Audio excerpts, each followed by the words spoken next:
Hola a todos y bienvenidos a este nuevo episodio de Arqueología de Software.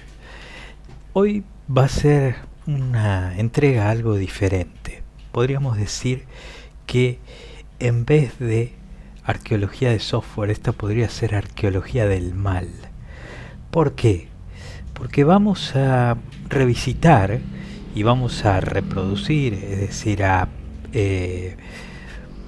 intentar recrear de manera tan fiel como nos sea posible la que fue una de las primeras intrusiones, los primeros hackeos, entre comillas, que se produjeron en la historia. Ese fue un ataque que en agosto de 1986 sufrió el Lawrence Livermore, perdón, no el Lawrence Livermore, el Lawrence Berkeley Laboratory. El Lawrence Berkeley Lab está situado en la Universidad de California en Berkeley, y su fuente de financiamiento es el Departamento de Energía, es decir, la Comisión de Energía Atómica de los Estados Unidos, y su nombre se debe o homenajea a un físico que creo que en los años 30 o 40 fue de los primeros californianos en obtener el premio Nobel por haber desarrollado un acelerador de partículas cíclico que se conoció como el ciclotrón, ¿no? En 1986, como dijimos, ese laboratorio tenía un departamento de informática compuesto por una decena de mini computadoras, es decir, para la época una configuración bastante elaborada, muy altamente interconectada, no solamente conectada al ARPANET de entonces, sino también a redes X25, otras, digamos, conexiones entrantes vía dial-in por modem, ¿no? Y como dijimos antes, también a través de redes de conmutación de paquetes que había en aquel momento basadas en los protocolos X25, particularmente la que daba ese servicio en Estados Unidos se llamaba TIMNet, ¿no? Esto que vamos a intentar reproducir se basa en la narración que el propio astrónomo, que era el sysadmin del Lawrence Berkeley Lab, que se llama Clifford Stoll, su propia narración fue publicada esta es la publicación del libro en inglés. La edición en español de época es de 1990, según creo. Esta es la que yo tengo. Como ven, el título original, que se llamaba El huevo del cuco, el huevo del cucú, en nuestra geografía esos pájaros, el más cercano es el crespín, ¿no? Son pájaros que se caracterizan por ser de la familia de los cuculeiformes, dicen. Y ¿eso qué quiere decir? Bueno, que básicamente dejan sus crías, sus huevos, en nidos ajenos para que otros pájaros no se den cuenta del nuevo habitante del nido, los empollen y los terminen criando, ¿no? Esa riqueza del título original se pierde en la traducción al español. La traducción al español no era demasiado buena, pero el libro, en cualquiera de sus versiones, es apasionante. Es un libro que me hubiera gustado leer cuando tenía esa edad, es decir, cuando se editó por primera vez, ¿no? Decíamos que el título se refiere al intruso o a la serie de intrusos que lograron ingresar a las computadoras que corrían 4.3 BCD del Lawrence Lab, Lawrence Berkeley, LBL vamos a llamarlo, y dejaron allí su huevo, ¿no? Eso es lo que se pierde en la traducción al español. Obviamente esto, el approach que siguió Stoll, lo voy a citar directamente de este otro paper que Stoll presentó poco después de que terminara su investigación sobre la intrusión a sus sistemas o al sistema del LBL, y lo cito directamente de este paper que se llamó Stalking the Wily Hacker. En agosto de 1986, un tenaz intruso informático atacó el Lawrence Berkeley Laboratory, LBL. En vez de bloquearle las puertas y mantenerlo afuera, tomamos una aproximación más novedosa.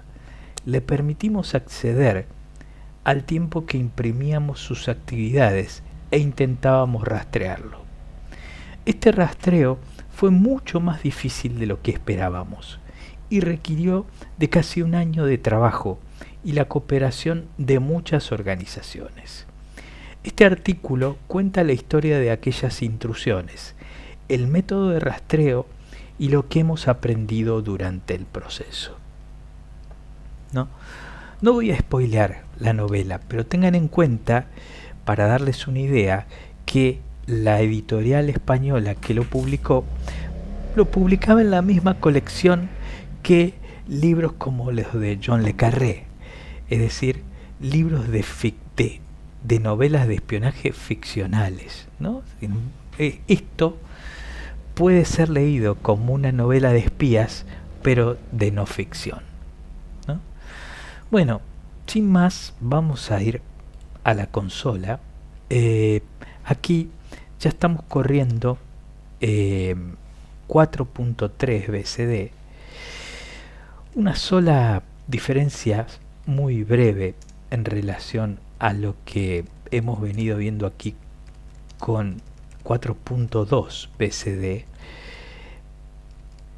La versión 4.3 es de 1986 y como pueden ver ustedes ya tiene un resolver de DNS, funciona con DNS, ¿no? Podemos hacer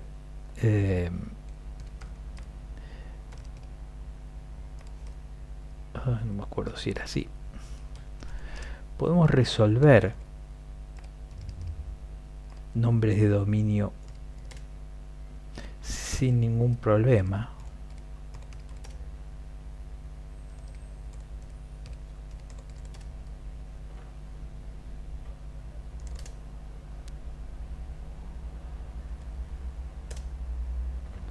Y además, perdón, ahí hay algo que no funcionó, pero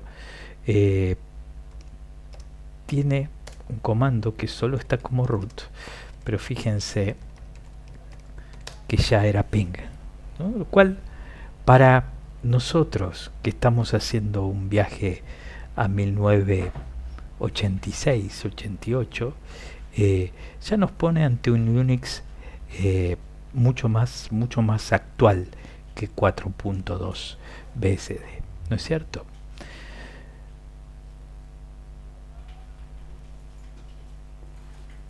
Stoll en su libro tiene una postura bastante ética acerca de lo que es o no ser un hacker, ¿no? Voy a permitirme citar una cosita más del libro de Stoll, de la novela, bueno, no de la novela, del libro, no del paper, en donde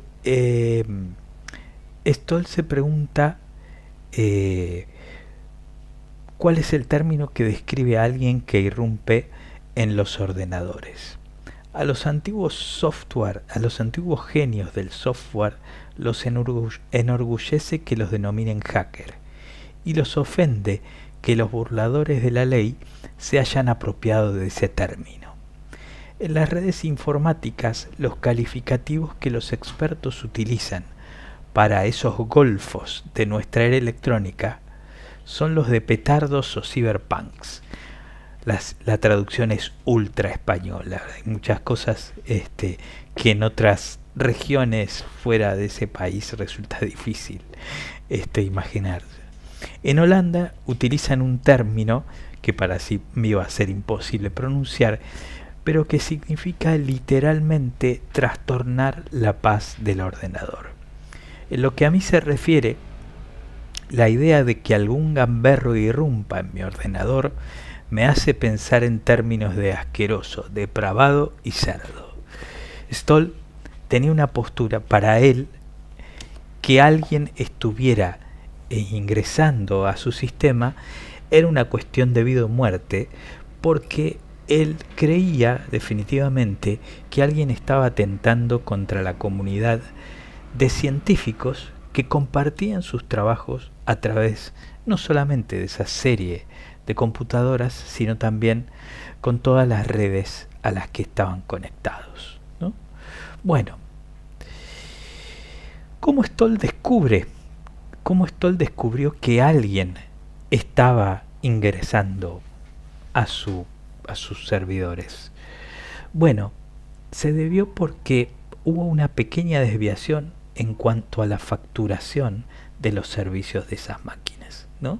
Las máquinas cobraban a los usuarios por tiempo de CPU utilizado, y todo empezó por una desviación de 75 centavos que el jefe le pidió investigar a Stoll, que era el sysadmin del laboratorio.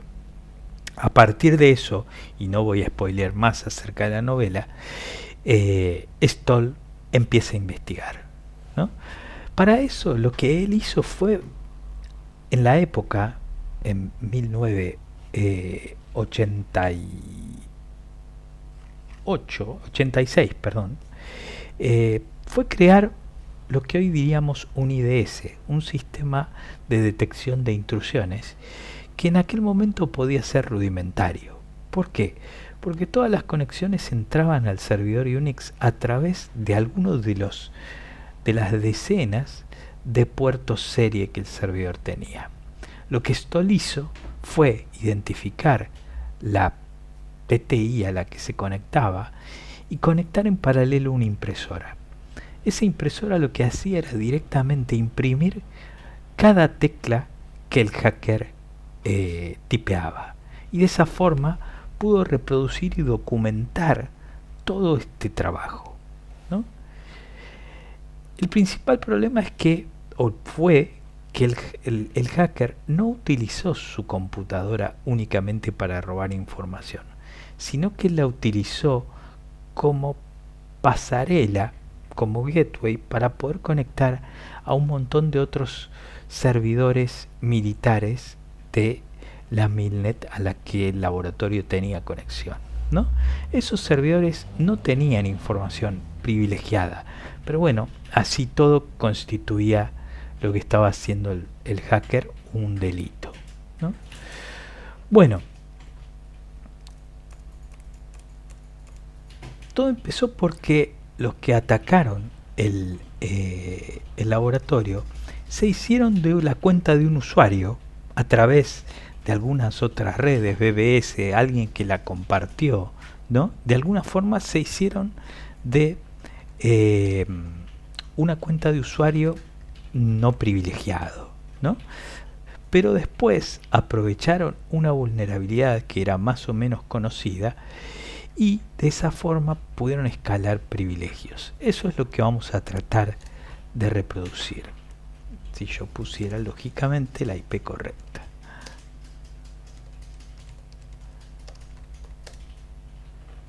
Claro.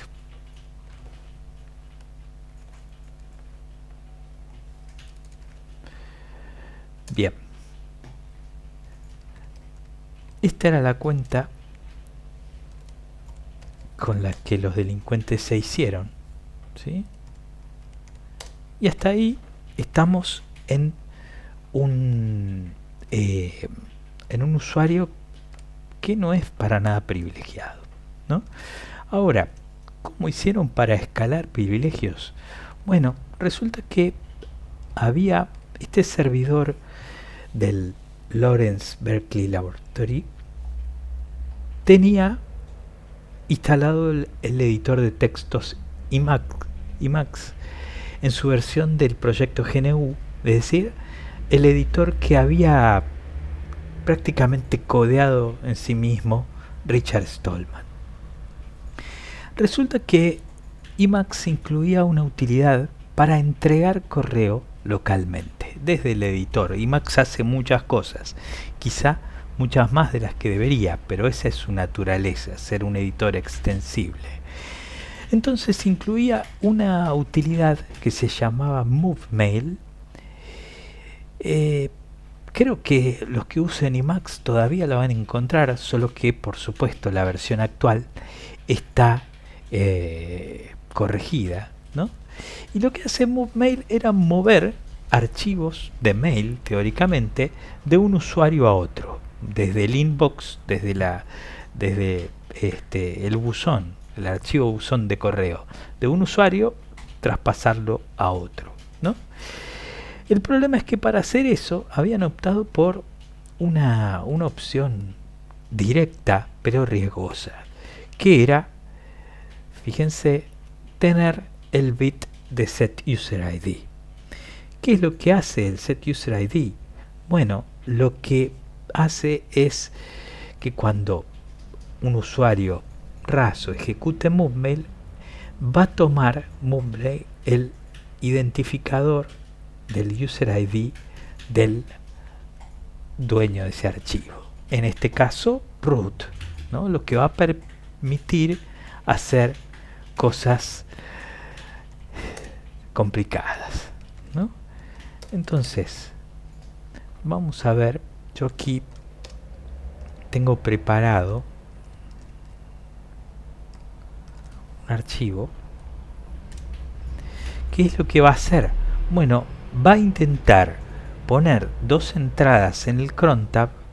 La primera para copiar al shell al directorio temporal, ¿sí? La segunda lo que hace es borrar cualquier rastro de lo que hemos hecho, ¿no? Entonces, el usuario se conectó a través de un módem y se identificó con el usuario Sventek. Y acto seguido, lo que va a hacer es invocar a MoveMail, ¿sí?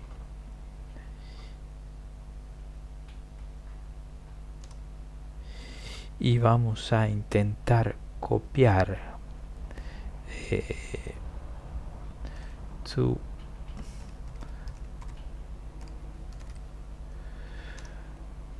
a un lugar que es un directorio del sistema. Aquí ningún usuario tendría que poder tener permisos de escritura.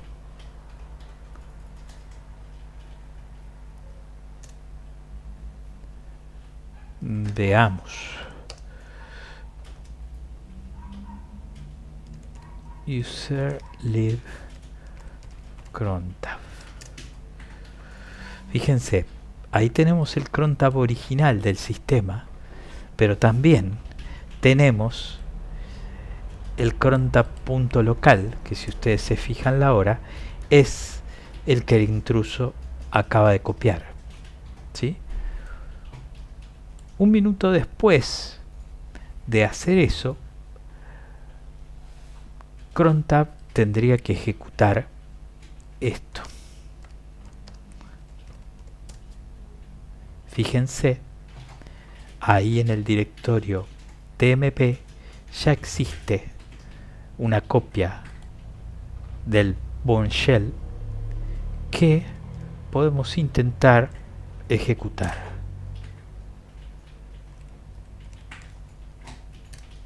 Fíjense, hemos escalado privilegios y el intruso ya ya se ha convertido en root, iba a poder pasearse y hacer eventualmente, si quisiera, lo podría haber destruido el sistema, ¿no? Pero con esos pasos tan simples, ¿no? Se dan cuenta que eran vulnerabilidades conocidas en aquel momento, pero para nada sofisticadas. Bastaba hacerse de una cuenta no privilegiada o aprovechar quizá algunos usuarios que los administradores seteaban por error o por no tener demasiadas precauciones de seguridad, ¿no? Lo interesante del libro, además, es pensar que las mismas técnicas que hoy se utilizan para la exploración de vulnerabilidades, los mismos pasos, los mismos métodos de ingeniería social, son los que Stoll estaba empezando a documentar en aquel momento, ¿no? Ya era una época para 1986 en donde los medios habían empezado a llamar a los, pongámosle, crackers o intrusos como hackers, ¿no? Ya habían, quizá se hablaba de algunos casos, y como vimos, la película Juegos de Guerra puso a ese tema en primer plano, ¿no es cierto? Sin embargo, el de Stoll fue el de los casos más y mejor documentados, ¿no? Quizá una de las características de su estilo y lo que le permitió ir tan a fondo con esto, y no voy a contar el final de la historia, son las características, por un lado, de ser un sysadmin que era en realidad un astrónomo y como tal acostumbrado a documentar absolutamente todo, ¿no? Pero al mismo tiempo Stoll también había sido radioaficionado, y tanto para los astrónomos como para los radioaficionados, lo que no se escribe en un libro de guardia, en un backlog, no ocurrió. Es necesario documentar lo que uno experimentó para que algo tenga el valor de una observación o de un comunicado, ¿no? Nuevamente, esta primera intrusión era bastante rudimentaria y se basaba en esa vulnerabilidad de MoveMail del editor Emacs, ¿no? No incluyó cosas más sofisticadas, como por ejemplo algún desbordamiento de pila, ¿no?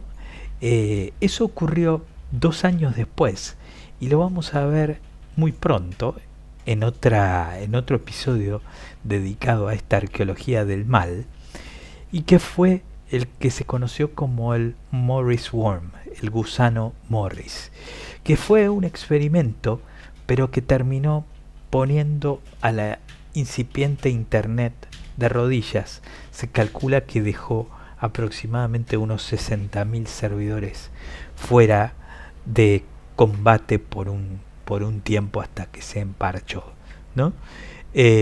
Sería mucho extendernos con eso ahora, pero lo vamos a dejar para el próximo episodio. Los veo ahí. Muchas gracias. Hasta pronto.